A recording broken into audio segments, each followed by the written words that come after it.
Alrighty, Questers, welcome back to another quest where this time we will be exploring the land of Pandora. This is our new series that we're going to be doing where we're going to show you an in-depth of each land in all the Disney parks and probably Universal as well. Yeah, this one out of our Dino Land and Muppet Land videos. If you have not seen those, please go give them a watch. We're just going to pick a land in each park, well, every land in each park eventually, and just show you the food, the rides, and the shows that you can see while you're there. So that way, if you're ever wondering, what is this land like? You can come watch these videos and find out. Today we're doing Pandora. I don't know if they can see the sign, but there is Probably a sign not. behind us. There is. Welcome. All right, guys, let's start living with the land. Let's go.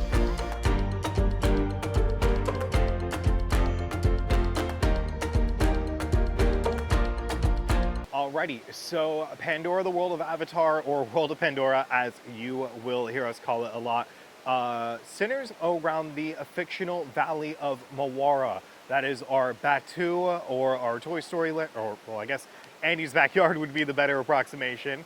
Tomorrowland, any theme park land in the world, that is what it focuses on, is the Valley of Mawara. Set several generations after the first Avatar movie. We follow Ace, Alpha Centauri explorations as they attempt to not colonize, but set up a research outpost here and help humans, us, learn about the Na'vi and their culture. It really fits into the whole theme of Animal Kingdom, which is all about conservation and studying plants and animals and stuff like that, and kind of brings it to a more galactic viewpoint. So you'll see several references to Ace, Alpha Centauri explorations, the main Earth group setting up resources and outposts here. You'll also see references to RDA, which is the bad guy group from the first Avatar movies that were after the unobtainium and wanting to colonize things there. You'll see Pandora Conservation Institute, Banshee Mountain Project, all of these different groups mentioned and stuff like that. And they're all just made up for this land. It's all baked into the story of it. So, but how this land came to be, originally where we're standing was Camp Mini Mickey, a tacked on land to Animal Kingdom when they had to pull out of the Beastly Kingdom project, which was going to focus all on mythical creatures. So dragons, unicorns, griffins, things like that. But unfortunately, Michael Eisner only had money to pick either Beastly Kingdom or Dino Land, which still exists as of right now, even in a half capacity. And obviously Michael Eisner went with that with the hopes of circling back around to Beastly Kingdom. Camp Mickey Mini, which just featured things like Pocahontas meet and greets, Mickey and Minnie, stuff like that. It was just a fun kids area for Animal Kingdom. Not really well thought out. Well, 2011, Disney approached James Cameron, the director and creator of Avatar, and asked him if he'd like to make a land. Eventually, James Cameron said yes. They were more thinking of something set in Hollywood studios, maybe like a backlot piece or something like that. And eventually, the idea kind of sparked to do a whole land in Animal Kingdom, since a lot of the themes that old James Cameron talked about in his movie tie back into Animal Kingdom's whole theme of conservation, protecting the land, living with the land if you're an Epcot fan, and stuff like that. So it was very quickly announced and then opened here in May of 2017 for a very busy day of Joe Rohde, the lead Imagineer in charge of Pandora, because while he was here to open this land, he also had to fly all the way to the other coast to DCA to open Guardians of the Galaxy Mission Breakout, another attraction that he had a hand in. Just a little fun fact. So yeah, today we are going to explore all the different things, ride both the marquee ride attractions here and eat at some of the spots and see the sights. Hopefully it gets dark enough to see the bioluminescence. It's kind of darkening now. We're filming this later on in the day, but enjoy. Respect. No, is that who I think it is? A man? No. The man. Yeah, it's dark. Who made Pandora. No. That looked a lot like him. Is there a giant ear with a bunch of stuff on it? There was a giant ear with something on it, but not. Is it on his shoulder? No. Then it's not him. Okay, it looks a lot like him. Anywho, all right, sorry. Okay, so our first stop, now that we are in Pandora and explored just a little bit, we are gonna eat, because I'm hungry and I need food. So where are we gonna eat? We're gonna go to Satu'li Canteen. It's humid. Alrighty, so Satu'li Canteen, for those of you that don't know, is the main dining option in the world of Pandora here at Animal Kingdom. There is a snack stand called Pongu, which we will showcase later on in the video, but Satu'li Canteen is the main one. There is no table service. It's quick service only, so you're free to walk in, order your food, sit down and eat, or you can mobile order, which is what we typically do when we come here. Mobile order a little bit before as we walk in, and then we sit down and we can just go pick up our food. Satu'li Canteen is kind of themed to be a military canteen of sorts. It is a RDA installation that they fed all of the troops and scientists back when they were trying to colonize the planet and feast off of the sweet, sweet unobtainium that has since then been co-opted by Alpha Centauri Explorations, the main group in charge of the Valley of Moara here at Animal Kingdom. And instead, it is a showcase of, well, I guess fun Na'vi food. So you can get, as Earthlings would call it, you can see the elements of the RDA there, so you can see the military aspects of it, but you can also see the nature side of the Na'vi start to creep in. So you see a lot of Na'vi artifacts. They have like arrows, different pots and pans, stuff like that. So kind of like a little museum of the Na'vi people and how they interacted with Earth. You can also see early photos and other such things that ACE, Alpha Centauri Explorations, took before they visited the Valley of Moara to kind of help lay the groundwork for what would eventually become a cohabitation between the two people. It is one of my favorite quick service spots in Animal Kingdom, and I'm excited to show it off. Alrighty, and from Satu'li Canteen, I got the ever famous cheeseburger pods, which are just cheeseburger bao buns filled with ground beef, ketchup, mustard, pickles, and cheddar cheese. They are served with crunchy vegetable slaw or veggie chips. I went with veggie chips because they're just fancy, well-seasoned potato chips, and I do love eating them. This actually was something that was on the kids menu for the longest time as a fun. In the middle of my fun fact. Continue. These actually were on the kids menu for the longest time, and so many adults started ordering them. With the kids meal, you only get one, and with the adult meal, you get a mighty two. Alrighty, and for my meal, I did get the chopped wood grilled chicken bowl. It's wood grilled chicken thighs topped with crunchy vegetable slaw and boba balls, served with your choice of base and sauce. I did choose rice and beans and a creamy herb dressing. I did request the boba on the side, as I don't like as many as they put on, so I prefer to get them on the side. Fun fact with the bowls is you actually can choose a lot of different options, your protein, what kind of base, either rice or noodles or anything in between, and then what veggies you get. Yeah, it's kind of fun. Kind of There's a fun fact, did you know? Create your own bowl right there. All right, I'm gonna do a little bit of everything. The boba balls are hard to get on there, so if you grab them, they pop. Okay.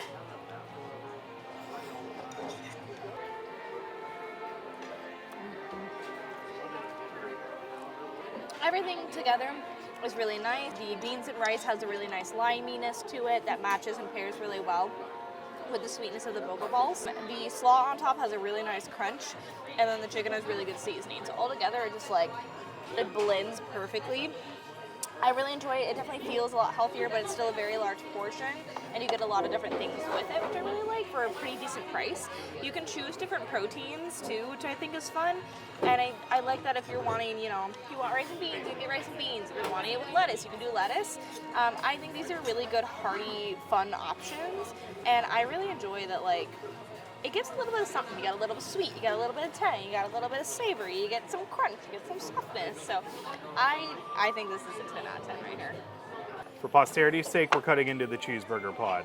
You can see what's inside of it. How weird is it to be cutting a pod right now? Kind of weird, but there you go. That's what she looks like in all her goodness. It's nice and spongy too. Yeah. They always do their bao like bread really well.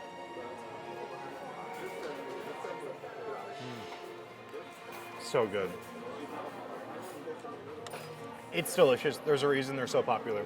It's got good flavor. The meat's well seasoned. You can taste the pickle and all the sauces and all that. My only major complaint would be I would prefer if they left whole pickles in there a little bit, so you can get a little bit of a crunch and other texture in there. But other than that, they're perfect. I love getting them. They're my favorite thing to get in Pandora.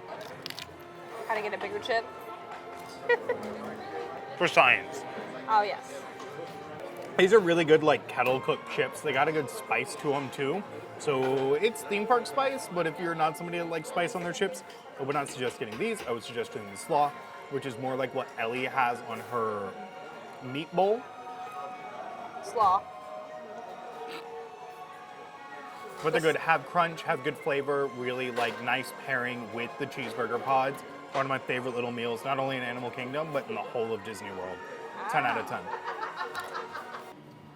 So one of the coolest things you can see in Satu'li Canteen, if you actually order food, is photos like documentary travel style photos that the researchers took when they first arrived here. So you have some of the creatures, plant life, just old black and white, like you'd see in like Life magazine or something like that, which is fitting with the whole theme of what the world of Pandora land is for Animal Kingdom, is about explorers and researchers coming to study the flora and fauna here. So you even have some photos of when this was used as a commissary by the RDA while they were here and some of the things that it housed, which is cool.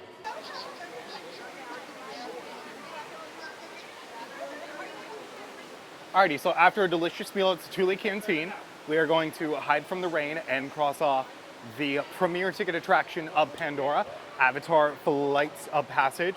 But we are actually getting in this line at 40 minutes. We didn't book a lightning lane or anything. We just trusted God on this one, which is really impressive because usually this has hour-long waits. I remember my first Disney trip here with my mom and my stepdad. It had like a 3-hour wait all day long. We could only get one fast pass at the time for it on our last day of our trip, and we had to do it. I think we had to come do it and then like leave in the middle of the day to catch our flight. It wasn't like it was happening on a day we were meant to spend all day at the parks. If you look, there's a waterfall all the way up there, kind of right, where's my finger? Right where my finger is pointing to. That actually is an optical illusion. It's just a rotating wheel that is meant to look like a waterfall, and it just is continuously turning. So using forced perspective to make it look like this beautiful oasis. Thank you, Disney. Alrighty, so Avatar Flight of Passage is the premier attraction here at Disney's Animal Kingdom, especially in the world of Pandora. And for those of you who have been living under a rock and haven't heard anything about it, it is essentially Space Soarin'. So instead of doing something big, animatronics, heavy like Rise of the Resistance, or even a Star Tour type situation, they decided to do Flight of Passage, where we, as human beings, get to board a Banshee by our consciousness into our own avatars. So you'll enter the queue, you'll see all the fun decorations and stuff, and you will be able to get linked to an avatar with which you will board an Ikron and see the sights of Pandora. So it's really fun, it's really cool. It's just an advancement of Soarin' that's over in Disney's Epcot, and you get to see all the fun stuff that Imagineers did. This opened with the land in 2017. Nothing else has been here. It's a brand new attraction and is actually nowhere else in Disney parks. Disney's Animal Kingdom is the only place that you can ride the ride. So another thing about this queue is we are entering a sacred Na'vi space, and just because the Na'vi are an ancient and nomadic people, they have cave paintings like those made by the cavemen or even early Native Americans. And so these are kind of designed to look like what the Na'vi would do. So they're very up high, and they're detailed about Na'vi creatures like the Banshee up there. Specifically the red one, as seen and written by Jake Sully in the first Avatar film. Among the books for this little prop desk and stuff, you can see a ton of fake ones for the Na'vi, but you can see a Jane Goodall novel hiding in there, and she is well known for studying gorillas and indoctrinating herself in there, and she actually was one of the big proponents for Animal Kingdom getting made when Disney was facing a lot of backlash with keeping animals in the park. So the ride Flight of Passage empties out into Windtraders, really the only merchandise location in Pandora. There's a couple stands and stuff, but this is the big one where you can get everything Avatar related. So There's some cute things. Everything's designed to glow in fitting with the land. You have hair ties, actual headbands that give you like Navi braids. Tails, if that's your sort of thing, not mine, not judging. Bonflies, which is kind of cute. There's a purple shoulder ecron. Yes, one of the things you can get in here is the very famous shoulder banshees as modeled by the lovely Ellie. They come in purple or blue, and I think I saw a red one somewhere. Looks like the purple ones are brand new. Yeah. Fun mugs, t-shirts, just your standard theme park fare. You can also get these little hatchable ecrons, or just little motorized things that sit on your shoulder and such, and chill. They're kind of cute. $45 for the kiddos. Another cute thing they have are little mystery figures and big displays of Avatar creatures. These are a little bit pricier. As you can see, they are in the hundreds of dollars, but they're fun little representations of the creatures you see featured on the ride. You can also get some drip for your Banshee. Little clothing and armor stuff, it's cute. So the other big thing they have here is the Avatar Maker. Basically, you come in, pay, take a photo of yourself, and they will fashion a Avatar Navi action figure that is supposed to look like you. So they have a couple display ones out there that has the human and the Navi version, so you can see the similarities. It's a cute little experience, very unique, very Avatar themed. Another fun thing they have here are Navi translation cards. They're basically just to learn the Navi language, so you can get trading card packs. When you open them, it feels like they have 8 cards inside, and then they pair wonderfully with your Navi translator. So you stick the card inside and it'll help translate the language for you. So if you ever wanted to learn a fake language, you can. There is also a guest entrance. You don't have to ride Navi Flight of Passage. There is a Windtraders guest location where you can enter inside and get all your Navi goodies. So I'm gonna take this quick moment to give a little nerd rant, a did you know, that you probably already knew. But in the creation of the Valley of Moana for Animal Kingdom, they used over 250 different plant species native to Earth and then mixed them with some of the fake ones that you see on Pandora to get a really nice and unique and diverse ecosystem. One of my favorite things is these spiky plants right here that are really large are actually just agave plants, which if anyone's ever had agave syrup, this is where it comes from. This is also what's in a lot of your like drinks and things. But I love the fact that they use them just because they look super funky and cool and match the vibe of Pandora.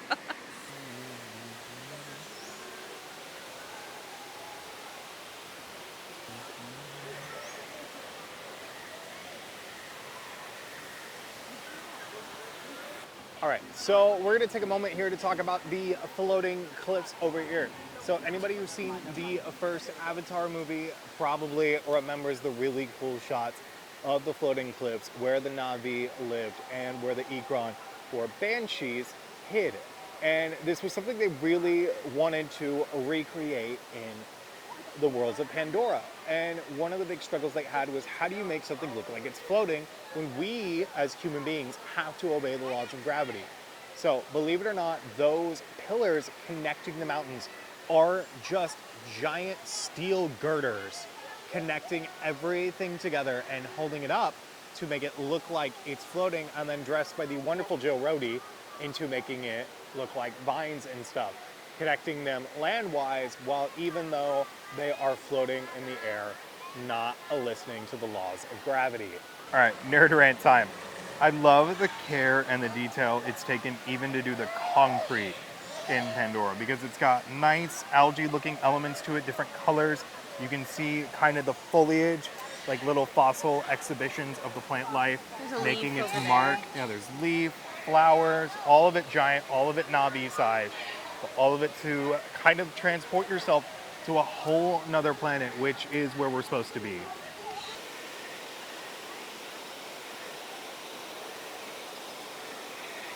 I love it. The Valley of Moana is very lush and green, and if you listen You can hear animal sounds not native to our planet, listening and rustling in the trees. Even on the big sign they have out front, they have a sign, please do not feed the animals and please do not run away from the large animals because you may get got. It's just so beautiful here. They took a lot of care and time and detail into making this land, and it shows.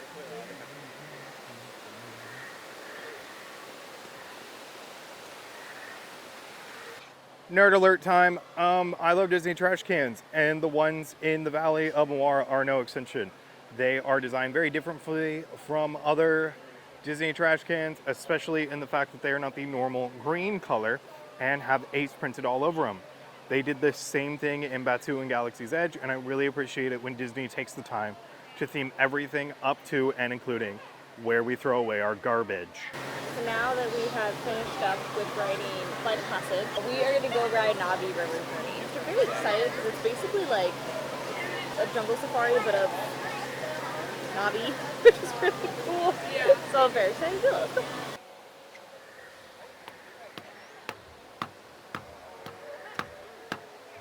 Drums. All right, so Navi River Journey is basically a Pandoran safari, which is very fitting for Animal Kingdom, the park in which World of Pandora exists, because we have the actual safari over at Kilimanjaro Safaris, but they of course couldn't do a real life safari because none of these creatures are real. Really? Well, not found on this planet anyways. So instead what Imagineers did is created a scenic boat ride through a very bioluminescent nighttime cityscape, well, forestscape, where you get to see a lot of the creatures from Pandora, affectionately known as space deer, space horse, I think we might have saw space frog. cougar, space frog, space jellyfish. The coolest thing about this ride is that it features the Shaman of Sound, which at the time of making was the most advanced animatronic that Disney had ever made. They actually were able to benefit from advances in technology in a very unique way with the Shaman of Sound. So when it came to creating Mr. Lincoln for the 1964 World's Fair for Disney, one of the biggest problems they had is that the motors for the time were too big. Well, we have advanced greatly since then and have been able to shrink motors down to about the size, I think they said size of the finger in the documentary. And what's even better, what's even better is that the Navi people are much larger than humans. So not only had the technology shrunk, but the canvas with which they were working was taller. Yes, even taller than Abe Lincoln himself. Alrighty. So now that we are done with Navi River Journey, we're going to be heading on over to Pongu to get our final snack of the day. Alrighty, so we picked up the Night Blossom, the signature drink from Pongu, which is just layers of frozen apple and desert pear limeade with popping bubble pearls on top. You can also get this alcoholic with rum, and it's called the Rum Blossom, which I absolutely adore. Oh my god, this thing is huge. It smells so good though.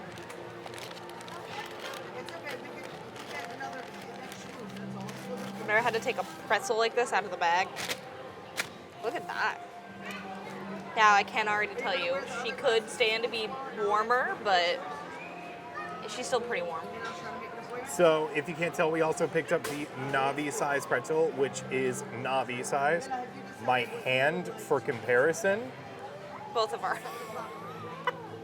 It's bigger than both of our hands. And it comes with Ellie's favorite kind of cheese sauce in the world. Beer cheese. Actually, my favorite, I think, is like whiskey cheese sauce. Is that what it's called? Bourbon cheese sauce. Yeah. They, like, if you do a bourbon cheese sauce, beer's really good though too. The cheese sauce, not the drink. I hate beer. I want to talk about how this comes in a recyclable like thing, and so is the bag, and even our drink came with a recyclable straw. So kind of obsessed with that. I think that's just a thing with Animal Kingdom in general, but I still love it. It's a great little detail. We did get the egg roll, which is made with the Pongu Lumpia, which is a pineapple and cream cheese spring roll. delicious. Very excited. It smells so good. It's kind of stuck to the paper though. It's got a nice crisp to it.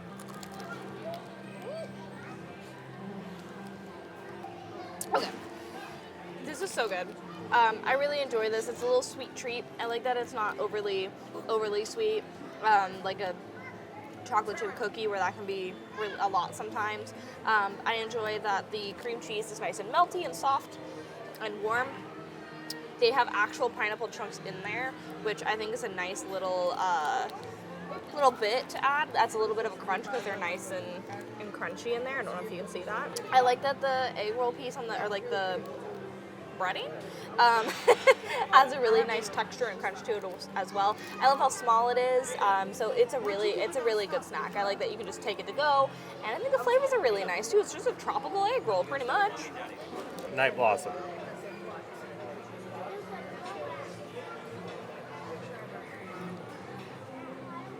It's fun. Tastes like an icy. It's a very tart, flushy type deal. I think it'd be a lot of fun with rum in it. Like I said, it's a fun drink. I don't think it's not smashing any expectations or really changing new grounds or territories. It's just a fun drink that you can get. It's nice and colorful. A lot of new and different colors that you don't usually see. On top of the Night Blossom, there are also 2 exclusive beers that you can get in the World of Pandora that are not served anywhere else in the world. They are specialty made for the World of Pandora here at Animal Kingdom. So if you want, try those out, see what you think of them. He's getting the honors of first bite of a pretzel. I know, crazy, right?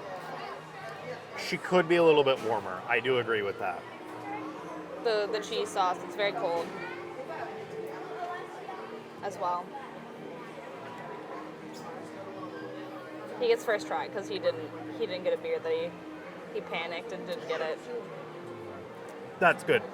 It tastes like the beer over at Baseline Tap House, which we're not complaining about, but the pretzel looks scarily similar as well. But it is good to know that if you do like the pretzel over at Baseline Tap House, you can come over here, get a big version of it, and get the beer cheese. It tastes the exact same, which 10 out of 10. I'm gonna say for this probably like a 7 out of 10. It's a fun snack. I do wish there was a little bit more flavor going on instead of just cream cheese and then chunks of pineapple. So I do wish that maybe they added a little bit like guava or something that might have spiced it up just a bit, but I do still enjoy the snack. All right, give us your thoughts on the World of Pandora. Thoughts of World of Pandora. I think the food place, Satu'li Canteen, is a really, really strong quick service restaurant. Do I wish there were a couple more options? Yes, but do I think the small amount of options they have are fantastic? Also, yes. I would prefer the way that they have it with the execution being fantastic over lots of options. I think Pandora is absolutely beautiful. I do think the land is sometimes a little too small, and I think my one complaint is the Pongu, which is the main snack stand, because of course there's little ice cream stalls here and there. I think there's actually only 2. There's the 2 ice cream stands, there's the quick service restaurant, and then there's Pongu, which is like a snack stand. That's their main one. It is right next to Satu'li Canteen, which is great. But I kind of wish it was maybe on the other side of Pandora, so then that way it's like if you want to get a snack and you want to try something, you're not coming all the way back to where you ate before kind of thing. And then that way it spreads like some food options around a little bit more. I do think both rides are fantastic. I definitely do prefer Flight of Passage, though it does make me very nauseous sometimes. I do think it is a very, very impressive ride, and I still think that technology for the Soar and stuff holds up just really, really well. And I do hope that they do continue to use more of that kind of technology in the future, hopefully. We'll see. We have some new projects coming up. Maybe it'll include that somehow, but I do think it is very impressive. I do wish that they would, on Flight of Passage, fix the 3D aspect a little bit more. Sometimes when you do wear those glasses, it does distort things more, which is a little frustrating because they're meant to be 3D, and so sometimes when you look at it and you get the weird blurry effect, it's a little disconcerting. I love Navi River Journey too. It's really fun. It's very beautiful in there. It's a great air conditioning ride. It is very, very short for how long that wait is normally. I do love Pongu, and I think it is great, and I do love like the difference with the pineapple egg roll. I do wish maybe there were some more fun drink options besides just the Night Blossom and some specialty beers. Well, overall, this land is one of my favorites. It's a lot of fun. It is one of the biggest, I think. So it's definitely the least crowded. easiest to kind of navigate around in, and it's gorgeous at night, which not a lot of lands do that quite well as this does, since they have the glowy aspects here, which is really, really fun. Definitely one of my favorites, for sure. Pandora, the world of Avatar, as it is technically called, we call it World of Pandora a lot. I will piggyback off of Ellie's point. I think at times it is too small, but they do manage to pack a lot in here. And a nice little snack stand, make it a really fun and engaging place, worth kind of planning a trip to Animal Kingdom around, I will say. Plus, I enjoy that it gets a lot of people into Animal Kingdom to later then experience all the fun things like Expedition Everest, the normal safari, and even Festival of the Lion King. I'm not the biggest fan of it, but a lot of people like it. I think if I had to give another couple complaints, Pongu is too close to Satu'li Canteen. I mean, it's literally outside. And I think a couple more fun food and drink options again. So they got rid of the breakfast sandwich here. Satu'li Canteen does serve breakfast. I've never eaten it, so I cannot speak to it. But other than that, I mean, there's really no like fun Pandora themed food like there is in Galaxy's Edge, which I think is what makes the cheeseburger pods and like the Night Blossom so popular, is they are so unique and different from what you see in other parts of Disney. But for the bonuses, it's beautiful, it's gorgeous. The amount of the care and attention and detail that went into this land is astonishing. I mean, I feel like at times there was more thought and care put into this than putting into Galaxy's Edge or even Toy Story Land. Not to say that those lands aren't good, this one just, when you step into it, you feel like you are stepping into another planet and you are truly in the world of Avatar, which is an exceptional and amazing thing to do, especially at a point when Disney wasn't really doing IP lands. I know now it seems like that's all we're getting. Hollywood Studios is getting Monsters, Inc. I know Dino Land's going away and we're getting Latin America, but again, that's chock full of IPs like Encanto and Indiana Jones. This was really Disney's first major foray into creating a land that was not only an IP, but one they didn't own, and they did it exceptionally well. Flight of Passage is still an amazing ride that I don't think gets topped by much anything else in Disney World, or Universal even for that matter. It's just so cool and unique. It takes something I love, which is Soarin', and it brings it to a whole nother level of immersion and just theming and stuff like that. Navi River Journey is not the most exciting or thrilling, but those kinds of rides do have an audience. They do have people that need to watch them.